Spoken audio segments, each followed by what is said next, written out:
നമുക്ക് അരവിന്ദിന്റെയും മക്കളുടെയും വരാൻ പോകുന്ന ആഴ്ചയിലെ നല്ലൊരു കഥ കേട്ടാലോ? വീഡിയോ ഇഷ്ടപ്പെടുവാണെങ്കിൽ ഒന്ന് ലൈക്ക് ചെയ്ത് ഹൈപ്പ് ചെയ്യാൻ മറക്കരുതേ. അതോടൊപ്പം തന്നെ ആദ്യമായി കാണുന്നവരാണെങ്കിൽ സബ്സ്ക്രൈബ് ചെയ്യാനും മറക്കരുത് കേട്ടോ. അങ്ങനെ ഒടുവില് നിവിൻ പറഞ്ഞ കാര്യങ്ങളൊക്കെ കേട്ടിട്ട് വല്ലാത്ത വിഷമത്തിലായിരുന്നു രാജേശ്വരിയെ സമാധാനിപ്പിക്കാനായിട്ട് സത്യനാഥ് ശ്രമിക്കുന്നുണ്ടായിരുന്നു. പക്ഷെ ഒരു രക്ഷയുണ്ടായിരുന്നില്ല. കാരണം തന്റെ മകൻ തന്റെ മുഖത്ത് നോക്കിയാ പറഞ്ഞത്, ഇതിനേക്കാളും ഭേദം നിങ്ങൾക്ക് പോയി ചത്തൂടെ, കുറെ കാലമായല്ലോ പറയണത്. നിവിന് നല്ല ദേഷ്യമായിരുന്നു. തന്റെ ജീവിതമാണെന്ന് പോലും തന്റെ അച്ഛനും അമ്മയും ചിന്തിക്കുന്നില്ല. അവരുടെ ഇഷ്ടത്തിന് അവര് പറയുന്ന അനുസരിക്കണം താന്. രാജേശ്വരി ഒരു കാര്യം തീരുമാനിച്ചു.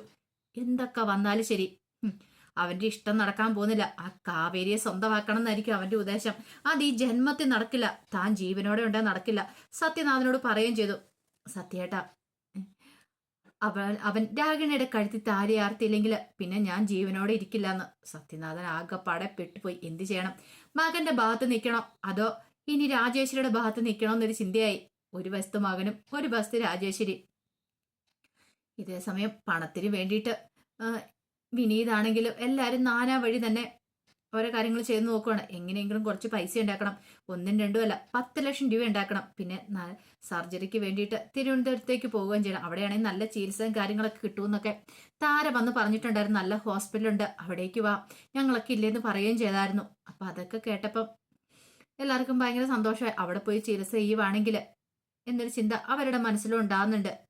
അപ്പൊ അതിനെക്കുറിച്ച് അവർ തീരുമാനം എടുക്കുന്നുണ്ട്. കാവേരി പറഞ്ഞു, പണം കിട്ടുവാണെങ്കിൽ നമുക്ക് തിരുവനന്തപുരത്തിന് തന്നെ പോകാം. അവിടെ പോയി അവിടെ ചികിത്സ നടത്താൻ നിളയുടെ. അപ്പൊ നിള ഈ കാര്യങ്ങളൊക്കെ അറിയാതിരിക്കാൻ വേണ്ടിയിട്ട് മാക്സിമം ശ്രമിക്കുന്നുണ്ടായിരുന്നു. 3 ദിവസത്തിനുള്ളിൽ തന്നെ അയാൾ പണം കൊടുക്കാന്നാ പറഞ്ഞിരിക്കുന്ന ജയപാലൻ. അയാൾക്ക് സമയം കൊടുത്തിരിക്കുന്ന കാവേരി 3 ദിവസമാണ്.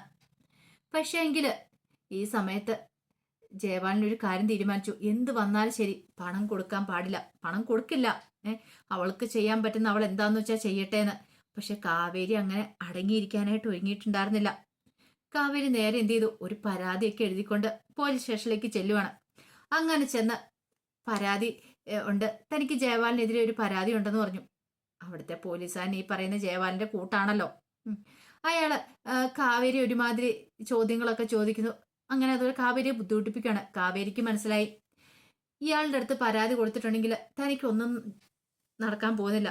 തനിക്ക് തന്റെ നിലമോളുടെ ജീവിതം നഷ്ടപ്പെടും. അത് പാടില്ല. അതിനു മുമ്പ് തന്നെ സർജറി നടക്കണം.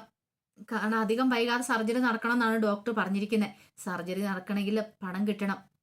ഇയാളുടെ അടുത്ത് പരാതി കൊടുത്തിട്ടുണ്ടെങ്കിൽ ഇയാൾ ജയപാലിനെതിരെ ഒരു ആക്ഷൻ എടുക്കാൻ പോകുന്നില്ലെന്ന് മനസ്സിലായി. കാരണം കാവേരി പരാതി എഴുതി കൊടുത്തപ്പോൾ അയാൾ അത് വായിച്ചു നോക്കിയിട്ട് പറഞ്ഞു, ഇതിനകത്ത് മതിയായ തെളിവുകളും കാര്യങ്ങളൊന്നും ഇല്ല, വെറുതെ ഒരാളെ പിടിച്ച് അങ്ങനെ ചോദ്യം ചെയ്യാനൊന്നും പറ്റില്ല എന്നൊക്കെ പറഞ്ഞ് കാവേരിയെ അധിക്ഷേപിച്ച് വിടുക ചെയ്തേ. കാവേരി തകർന്നു പോയി. നേരത്തെ ആണെങ്കിൽ നിവിനോട് കാര്യങ്ങളൊക്കെ സംസാരിക്കുമായിരുന്നു. പക്ഷെ ഇപ്പൊ നിവിനോട് അങ്ങനെയൊന്നും പറയാറില്ല. നിവിന്റെ കല്യാണം ഉറപ്പിച്ചു വെച്ചിരിക്കല്ലേ രാഗിണിയായിട്ട്. അതുകൊണ്ട് കാവേരി തന്നെയാണ് ഇങ്ങനെയുള്ള കാര്യങ്ങൾക്കൊക്കെ ഇറങ്ങിത്തിരിക്കുന്നത്. ഒടുവില് കാവേരി വീട്ടിലേക്ക് വന്നിട്ട് വിനീതിനോടും ഗംഗയോടും കാര്യം പറഞ്ഞു. ആ സിഐയുടെ അടുത്ത് കൊണ്ടേ കംപ്ലൈന്റ് കൊടുത്തിട്ട് അതും കൂടി പ്രയോജനം ഉണ്ടെന്ന് എനിക്ക് തോന്നില്ല. നമ്മ ഒരു കാര്യം ചെയ്യാം, നമുക്ക് ഇതിന് മുകളില് പോലീസ് ഉദ്യോഗസ്ഥന്മാരുണ്ടല്ലോ, അവരെ പോയി കാണാന്ന് പറഞ്ഞു. അപ്പോഴേക്കും വിനീത് പറഞ്ഞു, കാവേരി അതുകൊണ്ട് പ്രയോജനം വല്ലതും ഉണ്ടാകുമോ? ഉണ്ടാവണം വിനീതേട്ടാ, എന്റെ അച്ഛൻ അധ്വാനിച്ചുണ്ടാക്കിയ പണവാ. എനിക്കറിയാം, എന്റെ അച്ഛന് ഉറപ്പുണ്ടായിരുന്നു എന്ത് സംഭവിച്ചാലും അച്ഛനുണ്ടാക്കി സമ്പാദിച്ച പണം ഉണ്ടല്ലോ, ഇനിയിപ്പൊ അച്ഛൻ എന്ത് സംഭവിച്ചെന്ന് പറഞ്ഞാലും ആ പണം ഉള്ളതുകൊണ്ട് എന്റെ മക്കൾക്ക് ജീവിക്കാന്നൊരു ചിന്തയുണ്ടായിരുന്നു. പക്ഷെ അതാണ് ആ ജയപാലൻ തട്ടിയെടുത്തെ. അച്ഛൻ മരിച്ചതിന് ശേഷവും പണം തട്ടിയെടുത്തു. അതെല്ലാം വ്യക്തമായിട്ട് അച്ഛന്റെ അക്കൗണ്ട് ഡീറ്റെയിൽസിലുണ്ട്. ആ ബാങ്ക് മാനേജർ എന്നെ സഹായിക്കാമെന്ന് പറഞ്ഞിട്ടുണ്ട്. ബാങ്ക് മാനേജരും ഡീറ്റെയിൽസും കാര്യങ്ങളൊക്കെ തരുമെന്ന് പറഞ്ഞു. അത് കേട്ടപ്പോൾ ഗംഗ പറഞ്ഞു, അങ്ങനെയാണെങ്കിൽ നമുക്കൊരു കാര്യം ചെയ്യാം, നേരിട്ട് കൊണ്ടുപോയി പരാതി കൊടുക്കാം. കാരണം ഈ സിഐക്ക് മുകളിൽ വരെ പോലീസുകാരുണ്ടെന്നല്ലേ പറഞ്ഞേ. അപ്പൊ അവർക്ക് നമുക്ക് കൊണ്ട് പരാതി കൊടുക്കാന്ന് പറഞ്ഞു. അങ്ങനെ SP പരാതി കൊടുക്കാൻ തന്നെ തീരുമാനിക്കുകയാണ്. കാവേരി ഗംഗയും വിനീതും എല്ലാവരും ചേർന്നിട്ട് വേണ്ടത്ര തെളിവുകളും കാര്യങ്ങളൊക്കെ. അതിനൊന്നാമത്തെ തെളിവ് ഫോണാണ്. ഫോണിനകത്ത് വേണ്ടത്ര തെളിവുകളും കാര്യങ്ങളൊക്കെ ഉണ്ട്. ആ ഫോണ് കൊണ്ട് ഹാജരാക്കിയാൽ മാത്രം മതി. അപ്പൊ അതിനകത്ത് കോൾ റെക്കോർഡ്സും കാര്യങ്ങളും ഉണ്ടായിരുന്നു. അതൊക്കെ നോക്കുമ്പോൾ തന്നെ വളരെ വ്യക്തമായിട്ട് മനസ്സിലാവും ജയപാലിനും അരവിന്ദനും സംസാരിച്ചതിനെ കുറിച്ചും പണത്തെക്കുറിച്ചുള്ള കാര്യങ്ങൾ പറയുന്നതൊക്കെ. അങ്ങനെ കാവേരിയൊക്കെ ഒടുവിൽ എന്ത് ചെയ്തു, കൊണ്ട് പരാതി കൊടുക്കുവാണ്. SP നിന്ന് കാര്യങ്ങൾ പറഞ്ഞു. അങ്ങനെ കാര്യങ്ങൾ പറഞ്ഞ് പരാതി കൊടുത്ത സമയത്ത് തന്നെ SP എന്ത് ചെയ്തു, ജയപാലിനെയൊക്കെ വിളിപ്പിക്കുവാണ്. അപ്പൊ ജയപാലിനും രാഗിണിയും കൂടെയാണ് അവിടേക്ക് വരുന്നത്. അങ്ങനെ വന്നു കഴിഞ്ഞപ്പോഴത്തേനും ജയപാലിനോട് കാര്യങ്ങളൊക്കെ തിരക്കാണ്. നിങ്ങൾക്കെതിരെ ഒരു കംപ്ലൈന്റ് കിട്ടിയിട്ടുണ്ട്. ഈ കുട്ടിയാണ് പരാതിക്കാരി എന്നൊക്കെ പറഞ്ഞു. എന്റെ പൊന്നു സാറേ, അതൊക്കെ വെറുതെ കള്ളത്തരം പറയുന്ന അങ്ങനെയൊന്നും ഇല്ല. ഇവരുടെ അച്ഛന്റെ പണം മൊത്തം ഞാൻ മോഷ്ടിച്ചെന്നും പറഞ്ഞിരിക്കണേന്ന് പറഞ്ഞു. അപ്പോഴേക്കും കാവേരി പറഞ്ഞു, ഇല്ല മാഡം, ഞാൻ പറഞ്ഞ സത്യമായിട്ടുള്ള കാര്യമാണ്. ബാങ്ക് ഡീറ്റെയിൽസും കാര്യങ്ങളൊക്കെ ഞാൻ എടുത്തിട്ടുണ്ട്. എൻ്റെ അച്ഛൻ്റെ അക്കൗണ്ട് പോലും കൈകാര്യം ചെയ്തുകൊണ്ടിരുന്ന ഈ ജയപാൽ എന്ന് പറയുന്ന അയാളായിരുന്നു.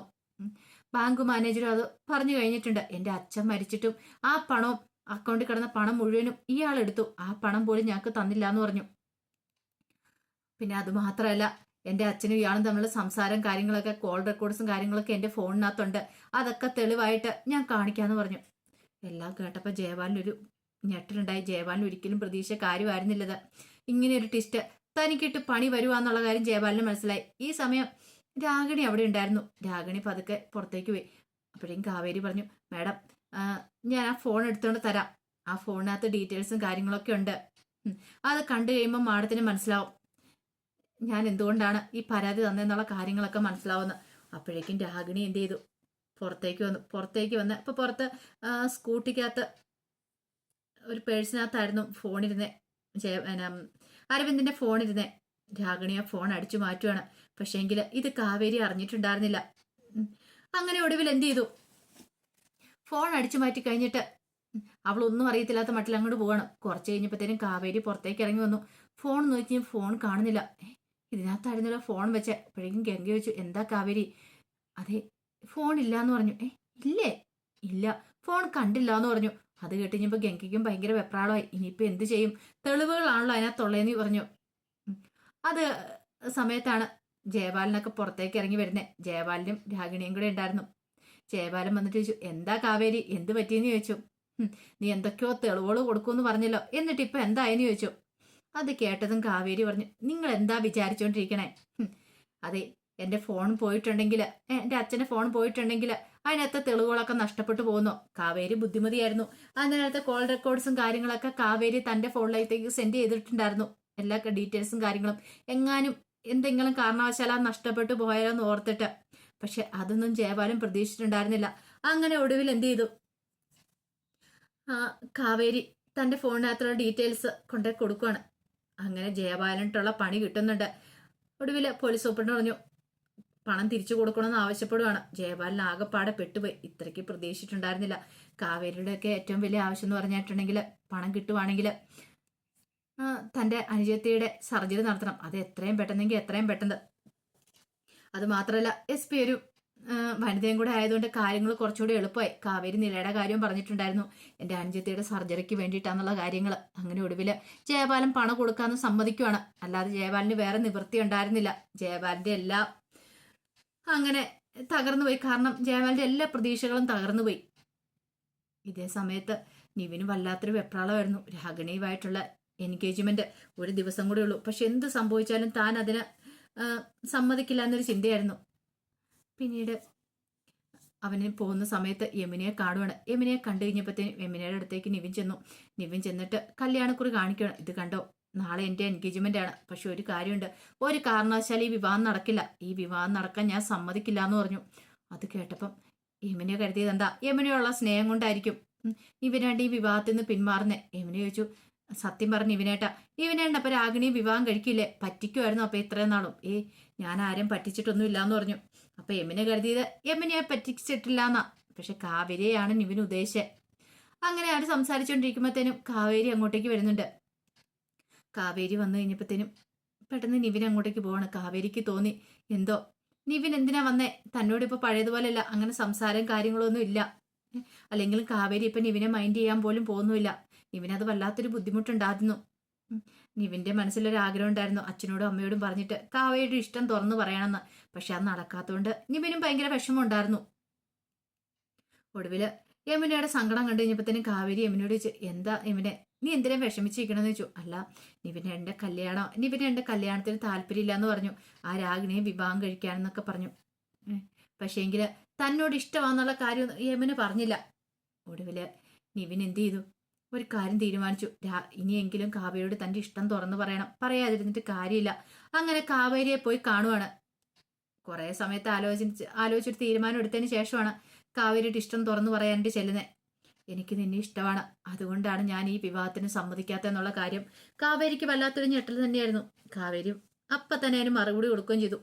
ഒരു കാലത്തും ആ നടക്കാൻ പോകുന്ന ബന്ധമല്ല നിവിനെ അറിയാലോ, നിവിൻ്റെ വീട്ടുകാർ സമ്മതിക്കില്ല, വെറുതെ ഒരു പ്രശ്നത്തിന് നിൽക്കണ്ടെന്നൊക്കെ പറഞ്ഞു. പക്ഷെ നീവും പറഞ്ഞു എന്ത് വന്നാലും ശരി ഞാൻ ഈ വിവാഹത്തിന് സമ്മതിക്കില്ലെന്ന്. കാവേരിക്കും ഭയങ്കര ടെൻഷനായി. വിവാഹ നിശ്ചയത്തിന്റെ തലേ ദിവസം നിവിൻ രാജേശ്വരിയോട് ഉറപ്പിച്ചു പറഞ്ഞു ഇതിന് ഞാൻ സമ്മതിക്കില്ല എന്ന്. അത് രാജേശ്വരിക്ക് വല്ലാത്ത ഷോക്കായിരുന്നു. രാജേശ്വരി എന്ത് ചെയ്തു, കുറെ ഗുളികയെല്ലാം എടുത്ത് കഴിക്കുകയാണ്, ആത്മഹത്യക്ക് ശ്രമിക്കുകയാണ്.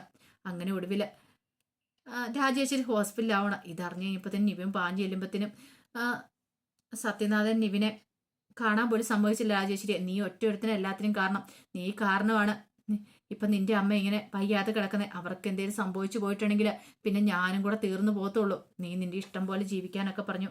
നിവിനാകെപ്പാടെ പെട്ടുപോയി. ഇതറിഞ്ഞു കഴിഞ്ഞപ്പോൾ കാവേരിക്ക് സങ്കടമായി. കാവേരിയും പോയി മരവരി പ്രാർത്ഥിക്കുന്നുണ്ട് ഭഗവാനോട്, ദൈവമേ ഒരാപത്തും അവർക്ക് സംഭവിക്കില്ല, കാരണം എന്തെങ്കിലും സംഭവിച്ചു പോയിട്ടുണ്ടെങ്കിൽ പിന്നെ ആ കുറ്റം കൂടെ തൻ്റെ തലയിലേക്ക് വരും എന്നൊരു ചിന്ത.